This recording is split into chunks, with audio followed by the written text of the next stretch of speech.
Long ago, the gods had lost their kingdom. Indra, the king of the gods, and his brothers were wandering across the universe without a home. Once rulers of the heavens, they were now living like wanderers, eating whatever little they could find. Their mother Aditi lay on the ground in sorrow. Day after day, she cried for her sons. She stopped eating. She slept on the bare earth. A mother's heart could not bear the suffering of her children.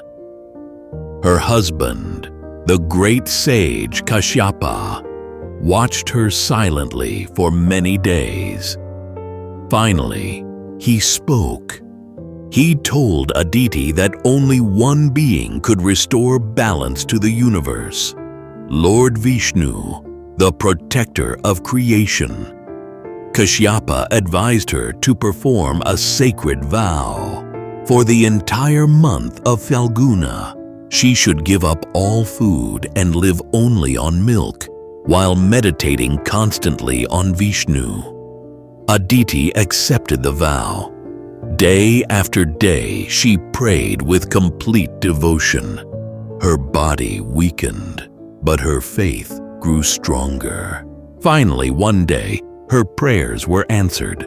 Before her appeared a radiant blue form, Lord Vishnu himself. But Vishnu explained something important. The demon King Bali, who had conquered heaven, was not cruel or wicked. In fact, Bali was a noble ruler. He was the grandson of the great devotee Prahlada and was famous for his generosity. No one who came to Bali asking for help ever returned empty-handed. Yet there was a problem. Even though Bali himself was virtuous, his armies of demons were spreading chaos across the universe. The balance of the worlds had been disturbed. Aditi humbly requested Vishnu to restore heaven to her sons. Vishnu agreed, but in a surprising way. He told Aditi that he would be born as her own son. Through her womb, he would descend to earth and defeat Bali. Soon, the divine child was born. The gods themselves came to bless him. Brahma gifted him a sacred water pot. Shiva gave him a Rudraksha garland. Surya gave him a parasol. Chandra gave him a wooden staff. The child was small, extremely small, barely 52 fingers tall. He never grew taller. This divine child was Vamana, the dwarf avatar of Vishnu.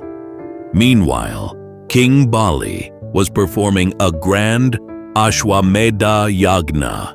It was one of the greatest sacrifices ever performed. Demons, celestial musicians, and warriors from many worlds had gathered to witness the ceremony. At the center of the ritual fire stood King Bali, powerful and confident. Just as the sacrifice was about to reach its most sacred moment, a small figure appeared. A tiny Brahmin boy with a parasol and staff slowly walked toward the king. It was Vamana. Something about the boy felt strange.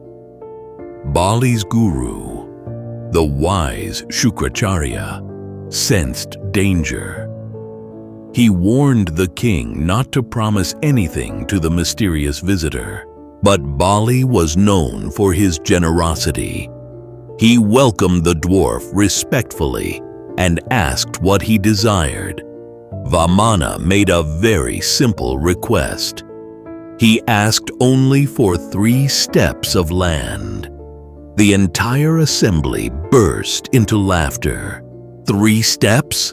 Such a small request. from such a powerful king.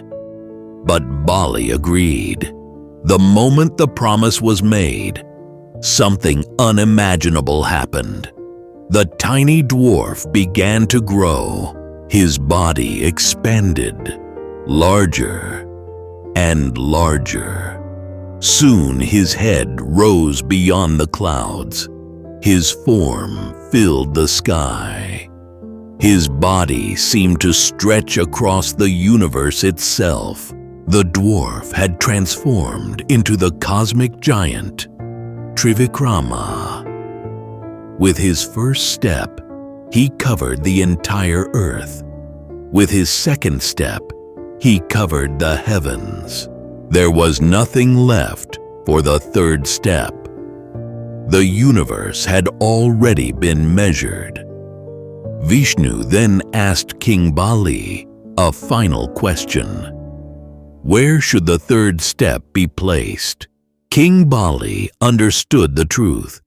The dwarf was none other than Lord Vishnu himself. Smiling with humility, Bali bowed his head and offered himself. He asked Vishnu to place the third step on his head. The giant foot descended, but it did not destroy him. Instead, Vishnu gently pushed Bali down into Sutala, a beautiful realm beneath the earth, and made him its ruler. Vishnu then praised Bali for his unmatched devotion and generosity. Even though he was a demon king, Bali had surrendered everything with honor. Because of this, Vishnu granted him eternal glory. Meanwhile, the gods returned to heaven. Indra regained his throne, and as Brahma washed Vishnu's divine foot during the cosmic moment, the sacred water that touched it transformed into a celestial river. That river later became the holy Ganga, the purifier of worlds. Thus, the tiny dwarf who asked for 3 steps of land measured the entire universe and reminded the world that true greatness lies not in power, but in humility, devotion, and surrender to the divine.